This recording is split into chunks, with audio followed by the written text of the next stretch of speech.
Welcome, Dr. James Beckett, Sports Card Insights. Outtake episode from Hobby Hotline from Saturday, August 26th, obviously 2023. This would be episode 1109. This is shortly after the Hobby Hotline. The live show was an hour.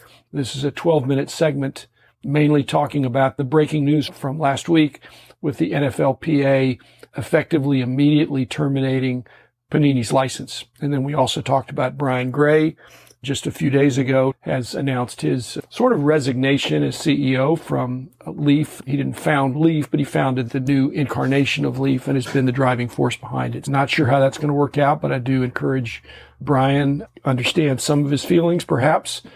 And I'm sure I'll visit with him about that at some point. It's tough to leave or step back from something you birthed, that you nurtured. So those are the topics. Thanks, everybody. Thanks, sponsors, Topps Panini, Upper Deck, Heritage Auctions, Huggins & Scott Auctions, Mike Stadium Sports Cards, Burbank Sports Cards, ComC, and Beckett Media, Beckett Grading, Beckett Authentication. Danny Black and Rich Klein were with me, and we had a good time. Monday night, news drops that the NFL Players Association is revoking their license from Panini and immediately transferring it to Fanatics, which is an interesting move. There's some legal reasons where they may or may not be able to do this, and it'll head to court.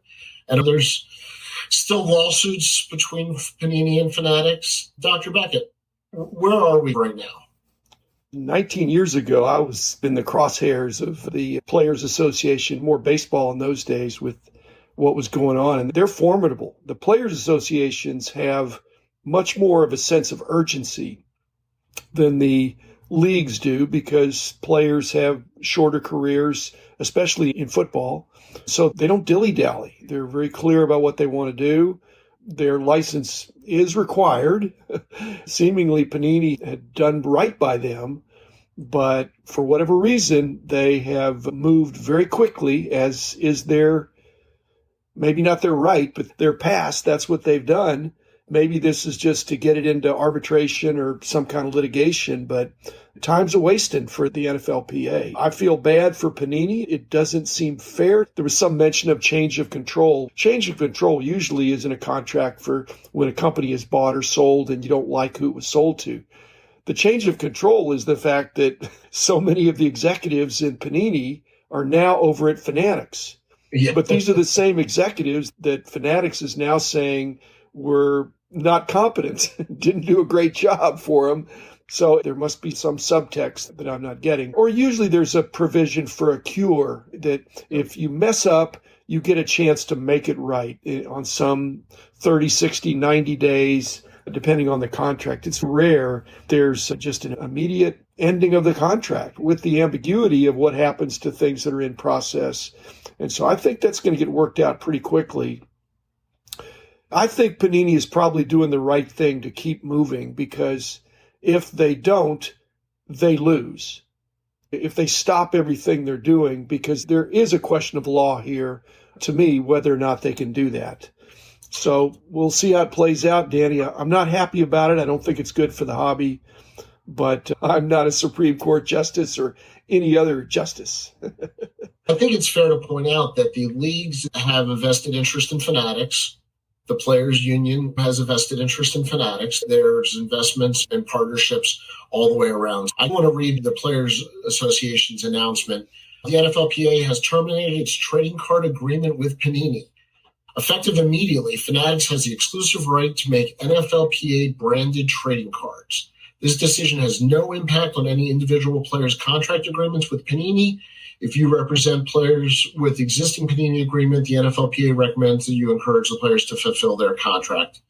The leagues already think like business people and think about investing in companies and entities and things like that. The Players Association, it's a little bit new for them to think like owners. They're individual owners of their own brand. They've come together in a licensing entity. But I think they're pretty excited about working with Fanatics and getting a share of the profits of that entity. They don't have that with Panini. So I think they're just eager to get into that. They maybe have seen some early results from this first year of Fanatics and thinking, let's accelerate that. Again, the legalities of the contracts can be tight and they can be loose. But if you're the bigger entity, it doesn't matter as much because you have the power. Frankly, most of these licensing agreements are probably pretty one-sided in favor of the licensor. This is the standard agreement, and I'm sure they have outs that the licensee doesn't have. So it probably is a one-sided contract. And yet there's always language in a contract of what happens when there's termination and how it winds down or sunsets. So the terse language there is problematic. But like I said, Panini is moving forward to think surely we already have the license for the cards that we have produced and we can distribute those. Going forward, they may not get cooperation from the Players Association to approve sets or to get autograph and other kinds of agreements in place as well. So it doesn't look good for the future. For the present, it might be that Panini wins, but the win is not very exciting to win, to just get to print, to get to distribute what you already have. I don't like it, but again, I'm not against anybody. I'm in favor of the hobby. The NFLPA is fully on board that Fanatics will be good for them. And that's more important to them than whether they're good for the hobby. It's not good for the hobby to have no football cards this year. There just seems like too much money on the line to really miss an entire year. I think everybody's for profit. I'm not trying to make Fanatics mad, but it's in the best interest of the hobby, legalities aside, that Panini proceed and make the best of this awkward and perhaps ambiguous situation. So if they're continuing to send out football cards, that's good for card shops, that's good for distributors, it's good for collectors, investors, flippers, everybody, that there's new cards coming into the pipeline. This is the kind of thing where there's injunctions or temporary restraining orders. I do know from my legal experience, more from being an expert witness, but arbitration is very different from going to court. And it's also very different from mediation. It's cheaper than going to court with a federal or any kind of a lawsuit, but it's not like mediation where they're trying to bring the parties together. Arbitration is a decision of who's right and who's wrong. And my understanding is in arbitration, they're choosing A or B. It's not the compromise that you would have in mediation where there might be a third. Well, that there can be settlement. Some things are settled as they get into arbitration. My experience has been that the arbitrators, I think, like each side will pick an arbitrator and they together will pick the third arbitrator, which kind of is supposed to be impartial. But usually the arbitrators that are chosen have knowledge in the field. So it's not like picking a venue of a lawsuit that's filed in a certain state or district, and then you get a judge. You don't know what judge you're going to get. Arbitrators are generally pretty knowledgeable about the subject matter, and that's good. Then we'll have somebody that's not at square one trying to figure out, hey, what's the big deal? It is a big deal, and I'd love to see mediation, and yet the lack of mediation means this relationship is irrevocably broken. And they're not moving forward. It's a question of when. Absolutely. Pure speculation.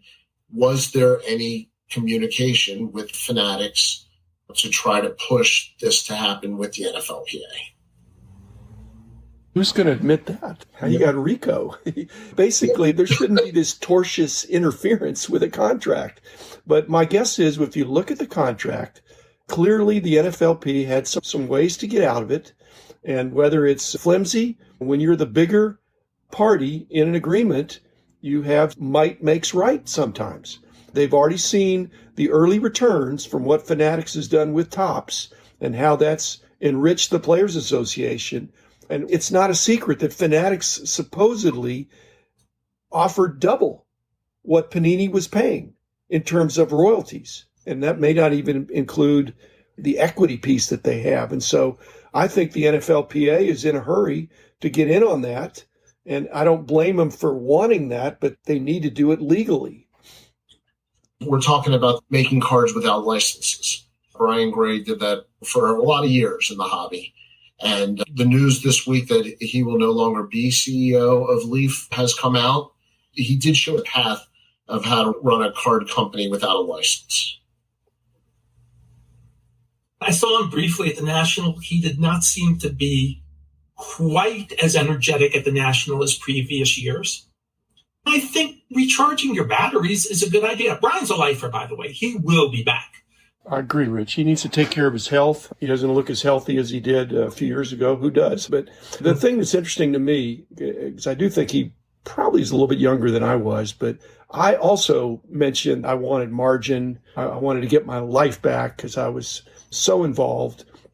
It doesn't haunt me because I think I made the right decision, but Brian's going to be thinking about this. How much of Leaf was Brian? And so with Brian not there day to day or being the CEO, maybe he's the chairman of the board and maybe somebody else is running it, but something will be lost. How much or what type of loss it is, because he was the force behind Leaf. He talks about a great team. I had a great team, but I probably did not calculate what the loss would be when I had sold my company. And they said I was an advisor, but something was lost. It wasn't so much the day to day. It's just that, like I say, some of the decisions that have been made over now 18 years, I wouldn't have made, but I didn't have the insight. So how much of that, if Brian's not there day to day, will he be missed? And I promise you he'll be missed. It might be huge and it might be that everything runs pretty smoothly for a long time, but he was the force behind a lot of what they were doing. It's hard. You can feel like you're in prison because you have this great job that you love, but your family and your health could be suffering. You either got to sell out or resign from some of the day-to-day duties. I did not feel I could resign day-to-day duties and kick myself upstairs. I needed to sell and let somebody else call the shots. I'm still a lifer, but I'm on the outside looking in with my old company. And I think Brian's chosen a different approach. I really hope it works for him. Jim, I can assure you, when you sold the company, it became a very different place. You did the best you could to take care of the employees that were there at the time and to do your best to try to ensure the long-term health. And what you did, it's still there 18 years later. Whether we like all the twists and turns, the fact that it's still there 18 years after you sold the company is a pretty good testament to what you built. It's very interesting that he's not identified the CEO that he has, quote unquote, handpicked. It's obviously somebody known to him and probably somebody that will be known to us. The fact he hasn't mentioned it is allowing this first news to sink in. I'm thinking when I sold the company, the headlines weren't about Peter Goodmanson taking over. They were about the transaction and here's what's happening. And then later on, there was an announcement of here's the new organizational structure. The New York Times headline was how much you sold it for. You did make the New York Times. Which was incorrect, but that's okay. Well, that's the number I always use because that number was printed in a paper. So whether it's incorrect or not, it's a good number for me to use. I promise you it was incorrect, but when it's in the New York Times, what are you going to do? Sue them for a retraction? Don't let the facts get in the way of a good story.